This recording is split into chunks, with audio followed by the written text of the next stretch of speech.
Gold, trusted gold buyers. మీరు తాకట్టు పెట్టిన బంగారాన్ని విడిపించి ఈ రోజు ఉన్న మార్కెట్ ధరకు కొనబడను. మిమ్మల్ని చాలా మంది చూస్తారు, మాస్క్ అలౌడ్ ఉండదు హౌస్ లోపల, మరి ఎలా? నేను అదే చూసాక ఆల్రెడీ అగ్ని పరీక్షలో మాస్క్ తీసేసి వచ్చింది కదా, మరి వచ్చింది కదా. చెప్పా కదా బిగ్ బాస్ కోసం. ఫస్ట్ నేను వెళ్ళేది బిగ్ బాస్ కోసం, సెకండరీ కామన్ మ్యాన్ రిప్రజెంట్ చేస్తూ వెళ్ళే ట్రూ కామన్ మ్యాన్, నికార్సైన నిజమైన సామాన్యుని. ఎందుకు నేను ఈ వర్డ్ యూస్ చేస్తున్నాను మీరు ఒకరు అడిగితే you fire the question, I give an answer very very appropriate. Actually మీరు సామాన్యుడిని, నేను ఇలానే ఉంటాను, నా మైండ్ సెట్ ఎంత, నా మాటలు ఎంత, నా బిహేవియర్ ఎంత అంటున్నారు. కానీ మీరు మాట్లాడుతున్నప్పుడు కానీ, మిమ్మల్ని మీరు రిప్రజెంట్ చేసుకుంటున్నప్పుడు కానీ, ఈయన ఏదో కావాలని చేస్తున్నాడేమో అని ఒక యాంగిల్లో కొంతమంది ఉన్నారు. ఒక యాంగిల్లో అంటే ఏదో ఇంట్రెస్టింగ్ క్యారెక్టర్లా ఉన్నాడు అంటే, మీరు క్రియేట్ చేయాలనుకుంటున్న ఇంట్రెస్టింగ్ క్యారెక్టర్ని జనాలు కనెక్ట్ అయ్యారు కొంతమంది, కొంతమంది మాత్రం ఇరిటేటింగ్ గా ఫీల్ అవుతున్నారు. ఇప్పుడు జనం ఎలా ఆలోచిస్తారని వచ్చిన ఉదాహరణ చెప్తా. పెన్ తీసుకుని ఇక్కడ 6 రాసుకుంటా, ఇది నాకు 6, ఇది మీకు 9, ఏది రైట్ రాంగ్ అంటే ఏం చెప్తాం మనం శివ? అది చూడడానికి బాగుంటది, మాట్లాడే కాదు, వాస్తవం చెప్తున్నా. ప్రతి మనిషి బ్రెయిన్ తనకు అనుకూలంగా చెప్తుంది, అవునా? ఇప్పుడు ఆ నీళ్ళలో దిగినవాడికి చలి తెలుస్తుంది, ఒడ్డు మీద ఉన్నవాడు చెప్పలేడు. నీళ్ళలో ఉన్నాడు వణుకుతుంటే ఈ డ్రామా చేస్తానని చెప్పేవాళ్ళు కూడా ఉంటారు, లోకల్ కాకులు రకరకాల చాలా వాగుతారు. Sorry to use this language, చాలా మాటలు మాట్లాడుతుంటారు, అది తెలియదు కదా మొత్తం అర్థం కావట్లా. Don't judge a book by its cover. నేనేమన్నా టేబుల్ బుక్ నా 10 పేజీలు ఉన్నాయి అక్కడ తిప్పేసి తెలిసేసుకుంటాకి, భగవద్గీత, ఖురాన్, ఓకే, బైబుల్ లాగా ఏం చదవాలా నాకేం తెలియదు అంటే నేను చెప్తాను ఆ ఫ్లోగా. లేకపోతే డిక్షనరీ అనుకోండి, ఆక్స్ఫర్డ్ డిక్షనరీ అనుకోండి, చదువుతానికి తెలుసుకోవడానికి చాలా ఉంటాయి. Got it, simple. సో కాబట్టి ఎలా జడ్జ్ చేస్తాను నన్ను? నేను జడ్జెస్ దగ్గర అదే అన్నా, యూ కెనాట్ జడ్జ్. ఒక జీవితకాలం పడుతుంది ఒక మనిషి గురించి తెలుసుకోవాలంటే. రేపు మీరు మ్యారేజ్ చేసుకున్నాక మీ వైఫ్ గురించి మీకు పూర్తి తెలుసు అనుకుంటే అవివేకం ఎవరికైనా, అవునా? ఇప్పుడు బయట మాట్లాడడానికి బాగానే ఉంటున్నాయి, నేను అదే చెప్తున్నా, ఇది ఒక గేమ్ షో. ఇప్పుడు నిన్ను ఒకటి జడ్జ్ చేయకుండా నీకు ఓటేలాగా వేస్తాడు? నన్ను తెలుసుకుని వచ్చేయమంటున్నా. ఒపీనియన్ వేరు, జడ్జ్ చేయటం వేరు. ఒపీనియన్స్ మారుతుంటాయి, సిచ్యువేషన్ కండిషన్ తగ్గట్టు, ఒక పరిస్థితులు తగ్గట్టు, ఒక రోజు తగ్గట్టు ఒపీనియన్ మారుతుంది. ఎప్పుడైనా సరే ఏ మనిషి చేయాల్సింది ఏంటంటే ఎదురు మనిషిని జడ్జ్ చేయొద్దు, ఒపీనియన్ క్రియేట్ చేసుకోండి, ఒక అభిప్రాయం, తీర్మానం చేయొద్దు ఈ మనిషి ఇంతే అని. మనం అలా తీర్మానం చేయగలదు, చెప్తా కదా, ఎవరు మనం జడ్జ్ చేయలేము. అంటే నన్ను నాలాగా చూసినప్పుడు ఆటోమేటిక్ ఓటేస్తారు శివ. అవును, నన్ను నాలాగా నేను ఒక మాట ఇప్పుడు ఈ పాయింట్కి వచ్చినప్పుడు నేను చెప్తా. ఫస్ట్ ఆ టాస్క్ వెళ్దామా డైరెక్ట్ పాయింట్. ఫస్ట్ ప్లేస్ కి నేను ఎందుకు డిజర్వ్ చేస్తాను అన్నప్పుడు ఆ రోజు నేను ఈ పాయింట్స్ పెట్టాలనుకోలేదు, ఎందుకంటే నాకు ఎంపతి సింపతి చూపించిన టాస్క్ నేను ఆ పొజిషన్ వెళ్ళాలనుకోండి. బట్ నీకు చాలా కన్స్ట్రక్టివ్ గా చెప్తా. ఇప్పుడు వచ్చిన వాళ్ళందరూ ఇన్ఫ్లుయెన్సర్స్, చాలా మెజారిటీ ఆఫ్ పీపుల్ ఇన్ఫ్లుయెన్సర్స్ ఉన్నారు. ఆ టాపిక్ కూడా మాట్లాడతారు, ఆ టాపిక్ కూడా చెప్తా. వచ్చినప్పుడు వాళ్ళ లైఫ్ ఏదో సాధించి అచీవ్ చేసి వచ్చారు. నేను అసలు జనం ముందుకి అసలు రాట్లా, ఫోటోలు దిగట్లా, ఫంక్షన్స్కి వెళ్ళట్లా. ఒకటే ఫంక్షన్కి వెళ్ళినా కూడా నా ఫేస్ చూపించడం ఇష్టపడట్లా. 99% mostly I'm naught into public, 100% చెప్పను. అలాంటి నేను ఒక 4 గోడల మధ్యలో ఒక షెల్లో ఉన్న మనిషిని, బందికానాలో ఉన్న మనిషిని గివ్ అప్ అనే స్టేజ్ నుంచి కాదు, రైజ్ అప్ ఓకే అనే పొజిషన్కి వచ్చి నేను బయటకు వచ్చి ఒక స్టూడియోలో జనం మధ్యలోకి వచ్చి నేను నిలబడుతున్నాను, ఇన్ని కెమెరాల మధ్యలో ఇంతమంది మనిషి మధ్యలో నిలబడుతున్నానంటే that is the biggest challenge for me. I was very nervous frank గా. Introvert? I'm very balance person. Intro and extro రెండు కనబడతాయి నాలో personalities. Okay, emotions and motions నాకు దగ్గర చాలా పర్ఫెక్ట్గా ఉన్నాయి. నాకేం లూజ్ మోషన్స్ లేవు, లేకపోతే కాన్స్టిపేషన్ లేదు. అలాగే నా ఎక్స్ప్రెషన్స్, నా బాడీ లాంగ్వేజ్, నా పర్సనాలిటీ చాలా ట్రాన్స్పరెంట్గా ఉంటుంది, అది చెప్పట్లా. సో నేను అక్కడికి వచ్చి నిలబట్టే నాకు బిగ్గెస్ట్ ఛాలెంజ్, అచీవ్మెంట్. అంటే అది మీరు ఎక్స్పీరియన్స్ చేయకపోవచ్చు, ఎందుకంటే మీ లైఫ్ ఒక రకంగా ఉంటుంది కదా, నా లైఫ్ అది. ఓకే, అక్కడికి వచ్చి నుంచి నా బిగ్గెస్ట్ ఛాలెంజ్. నేను చాలా నర్వస్గా ఉన్నా, బయట టెంపరేచర్ లోపల టెంపరేచర్ చాలా తేడాగా ఉంది. నేను వెయిటింగ్ హాల్లో ఉన్నది ఇది అంతా. ఈ హుడీ వేసుకుని మాస్క్ క్యారీ చేయడం అంటే మాటల విషయం కాదు. ఈ నార్మల్ మాస్క్ వేసుకున్న తర్వాత ఈ మాస్క్ క్యారీ చేయమన్నారు.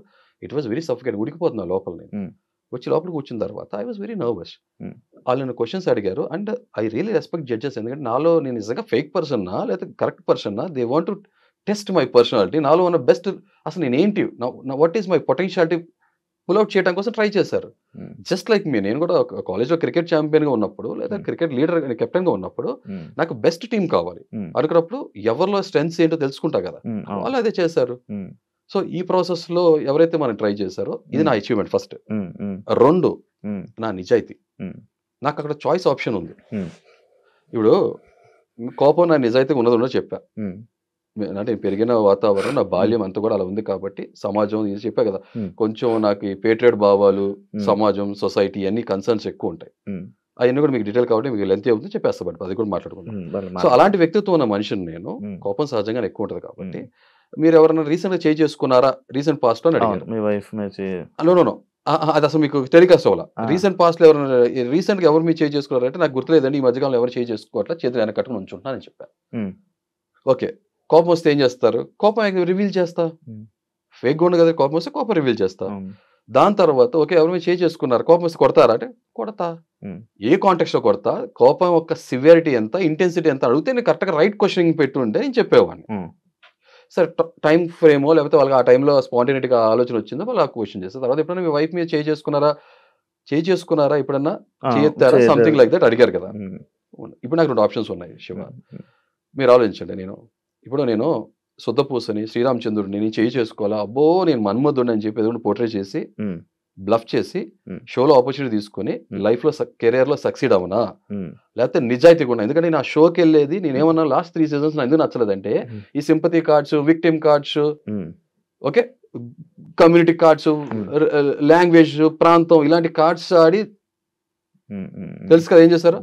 సో దాన్ని పొడుకోబెట్టి నాకు ఇష్టం లేదు. ఈసారి నాకు నాలాగా అదే చెప్తున్నా కదా, సామాన్యుడు కాదు ఈసారి వచ్చేవాడు అసామాన్యుడు, కామన్ మ్యాన్ గానే వెళ్తా.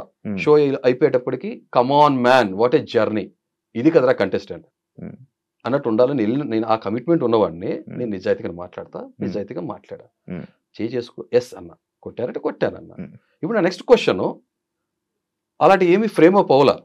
సరే ఓకే ఐ రెస్పెక్ట్ దట్. వెంటనే ఆటోమేటిక్గా బిందుమాధవి గారు నిజంగానే మెచ్చుకుంటా, రెస్పెక్ట్ చేస్తా. నన్ను ఎవరైనా డిస్రెస్పెక్ట్గా మీరు కాకుండా నువ్వు అని పిలిస్తే నాకు 2 కారణాలు. నువ్వు నాకన్నా వయసు చాలా పెద్దోళ్ళు అయి ఉండాలి, లేదా చాలా క్లోజ్ ఫ్రెండ్షిప్ అని అయి ఉండాలి. అర్థం కదా, నాతో ఎవరైనా మాట్లాడేటప్పుడు గౌరవంగా మాట్లాడాలి, లేదంటే అభిమానంగా మాట్లాడాలి. ఈ 2 కాంటెక్స్ట్ లో నాకు పర్లేదు.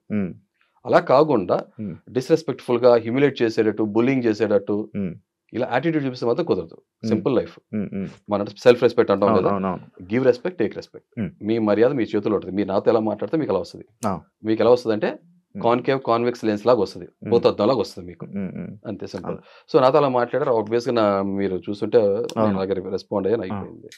సో ఇప్పుడు నాకు ఇది 2వ రీజన్. ఇప్పుడు ఇక్కడ బయట జనం నన్ను చాలా బాగా జడ్జ్ చేస్తున్నారు, ఏదో వైఫ్ బీటర్ అన్నట్టు పోర్ట్రే చేస్తున్నారు. వైఫ్ బీటర్ ఏదైనా గుళ్ళో గంట, పొద్దున సాయంత్రం టక్ టంగ్ టంగ్ టంగ్ కొట్టడానికి, స్కూల్లో గంట, పొద్దున కింద పైన కొట్టేసేయడానికి. అవతల మనుషులు కదా, చదువుకున్న వాళ్ళు కదా, ప్రేమించినా కూడా నన్ను పెళ్లి చేసుకున్న అమ్మాయి లేదా మా ఇద్దరు పెళ్లి చేసుకున్నప్పుడు తర్వాత రేపు పొద్దున ఎనీ పాయింట్ ఆఫ్ టైం తను వెళ్ళిపోద్ది కదా. నాతో ఎందుకు ఉండాలి? 20 సంవత్సరాలు మా పరిచయం, ఇప్పుడు 2005 మా ఫస్ట్ పరిచయం. ఎందుకు నాతో ఉండాలి?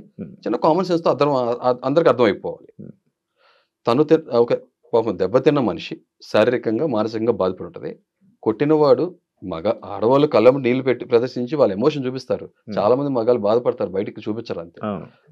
నేను నా దృష్టిలో ఎంత దిగజారిపోయి ఉంటాను, నేను ఎన్నిసార్లు నేను తిట్టుకుని ఉంటాను, ఏంటిలా అని మరి అది కనపడదు కదా.